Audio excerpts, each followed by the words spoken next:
Once, in a quiet countryside village where life moved slowly and the shades of morning sunlight drifted lazily across tiled rooftops, there lived a bright, curious girl named Shelina, whose days were filled with observing the world, helping her hardworking mother, and spending time with her close friends among the winding paths and rolling fields that bordered their simple home. And one day, after weeks of rumors whispering through marketplaces and between farm fences, the long-anticipated arrival of a wealthy family finally stirred the entire community into excited motion for 10 massive carriages, grand structures. Drawn by tall, gleaming horses rolled majestically down the old stone road toward the largest estate in the village, their wheels creaking under the load of extravagant belongings. Ornate furniture, towering trunks, velvet-covered chests, delicate porcelain, and toys unlike anything the village children had ever imagined. And when Shelina's friend shouted for her to come quickly to witness the spectacle, she barely finished tying her shoes before running outside, where she stood mesmerized by the sheer amount of movement, the bustle of servants unloading crates, and the proud, almost intimidating carriage emblazoned with the royal seal, which villagers whispered meant that the father of the arriving children was a high officer serving the king himself, a man sent on royal assignment to this quiet region. And as all the children gathered near the estate's tall wrought iron gate, chattering excitedly about the new arrivals, their new toys, the possible friendships to come, and the wonder of such immense wealth, Shelina's mother reminded her, gently as she always did, that material things never defined true joy or friendship. Though Shelina, momentarily distracted by the grandeur before her, could not help noticing the stern posture of the elegantly dressed woman stepping out of the carriage, who carried an air of authority so sharp that even the adults standing nearby fell silent as she passed. Yet, despite her imposing demeanor, the woman greeted the steward of the estate with politeness before ushering her children inside, unaware that the village children were already whispering about whether she would be strict, unfriendly, or perhaps too proud for the simple people of the countryside, though Shelina's mother insisted one must never judge so quickly.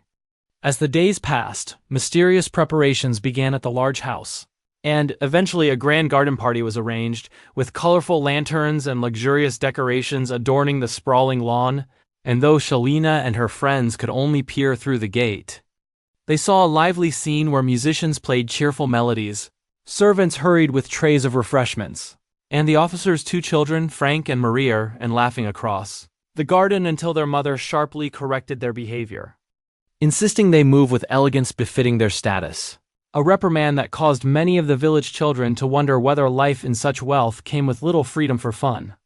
But soon enough, to everyone's surprise, Frank and Maria invited the village children to the toy room, where enormous shelves were filled with dolls, puzzles, painted figurines, wooden animals, balls of all sizes, and intricate toys that none of the village kids had ever touched before. And in that moment, the room echoed with laughter, running footsteps, and a joyful chaos that blurred the boundaries between rich and poor, until Maria's mother entered again, her disapproving tone, revealing frustration at her children's mingling with what she called ruffians, prompting the wealthy siblings to ask once more why they had been uprooted from their bustling town life, only to be placed among what their mother termed unsuitable companions, though their mother merely sighed and ordered them to wash up for bed, while the village children slipped away quietly, still thrilled by what they had seen. The next morning brought new excitement, for Frank and Maria begged their mother to allow them a picnic outdoors, something she rarely permitted. And she reluctantly agreed after packing baskets overflowing with food, bread, cheese, biscuits, tomatoes, milk, apples, strawberries with cream, choco almond cookies, sandwiches, lemonade, and even a beautifully decorated cake, insisting they take Sebastian, the loyal coachman, along to ensure safety. And once they reached the shimmering lake, surrounded by whispering reeds and trees bending gently in the breeze, the children found themselves enraptured by the beauty of nature. And though they had intended to eat first, curiosity pulled them toward exploring the woods, playing hide and seek, climbing rocks, chasing dragonflies, and enjoying the freedom that wealth so rarely allowed them. It was during this adventure that they unexpectedly crossed paths with Shelina and her friends, who greeted the wealthy siblings kindly, treating them not as privileged outsiders but as fellow children eager for fun. And in that spirit, they invited Frank and Maria to swim in the lake, climb apple trees, and race along the grassy banks. Though when Frank attempted to climb a tree despite lacking the skill, he slipped and hurt his foot, crying out in pain until David, one of the village boys, rushed forward,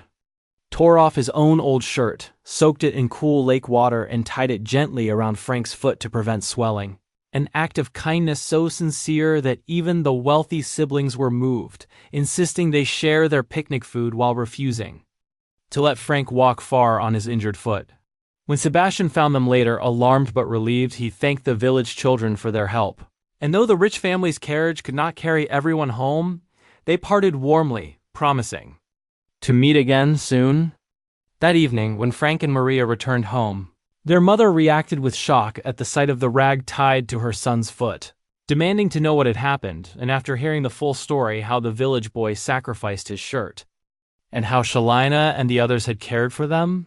the wealthy mother was torn between worry,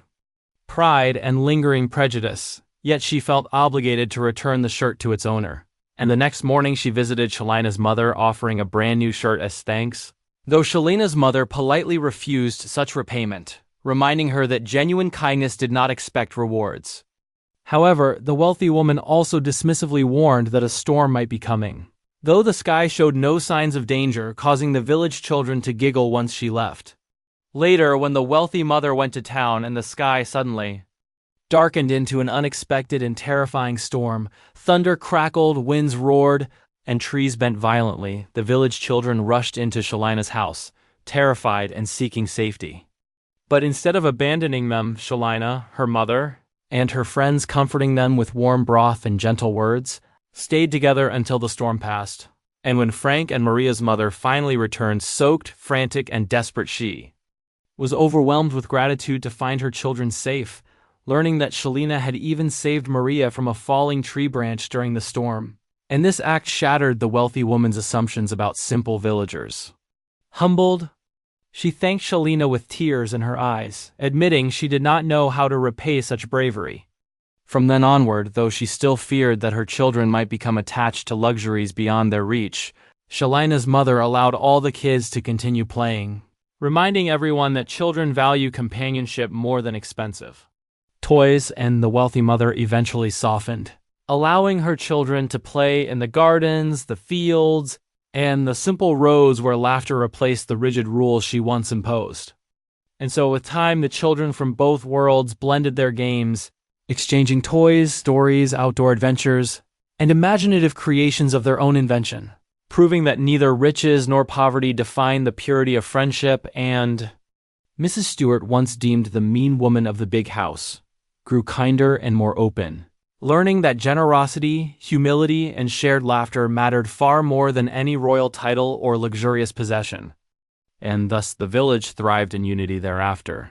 bound by the lessons of one storm, one rescued child, and one beautiful truth, that the greatest treasures are friendships forged from the heart, not from wealth.